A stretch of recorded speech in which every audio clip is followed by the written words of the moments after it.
শুরু হচ্ছে মহাকুম্ভ মেলা 2025, যেখানে প্রায় 40 কোটি সাধু সন্ত সনাতন ধর্মের মানুষদের একই জায়গায় সমাগম ঘটবে, যেটি প্রয়াগরাজে গঠিত হতে চলেছে। গঙ্গা যমুনা সরস্বতী যেখানে মিলন হয়েছে সেই প্রয়াগরাজ। তিনটি বাংলাদেশের জনসংখ্যাকে এক জায়গায় করলে যে জনসংখ্যা পাওয়া যাবে সেটি আগামী 13 জানুয়ারি থেকে 26 ফেব্রুয়ারি পর্যন্ত এই সনাতনী মহাকুম্ভ মেলায় সেই সমাগমই ঘটবে, যেটি আগামী জানুয়ারি মাসে আমরা দেখতে চলেছি। কিন্তু এর ইতিহাসটা কি ছিল আপনারা জানেন যে সমুদ্র মন্থনের সময় যে অমৃত কলস উঠেছিল এবং সেই অমৃতের কলস নিয়ে যখন 12 দিন ধরে যে টানাপূরণ চলেছিল, তার মধ্যে ধনন্তর দেবের দ্বারা যে 4 ফোঁটা আমাদের মর্তে স্থাপন হয়েছিল। প্রথমে কোথায় হয়েছিল? এই প্রয়াগরাজের উত্তরপ্রদেশের, তারপরে নাসিকে এবং হরিদ্বারে এবং উজ্জয়িনীতে। কিন্তু সমুদ্র মন্থনের সেই 12 দিন আমাদের সনাতন ধর্মের এই মর্তে 12 বছরের চক্র ধরা হয়। এবং এইটা জানলে আপনারা অবাক হয়ে যাবেন, সত্য যুগের সমুদ্র মন্থনের সময় যে গ্রহ নক্ষত্র একই জায়গায় অবস্থান করেছিল আমাদের জ্যোতিষ মতে, ঠিক সেই গ্রহ নক্ষত্র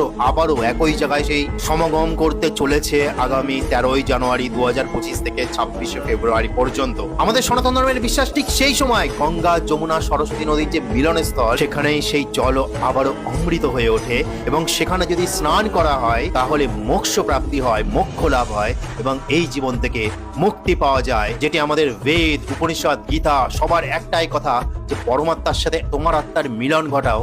ঠিক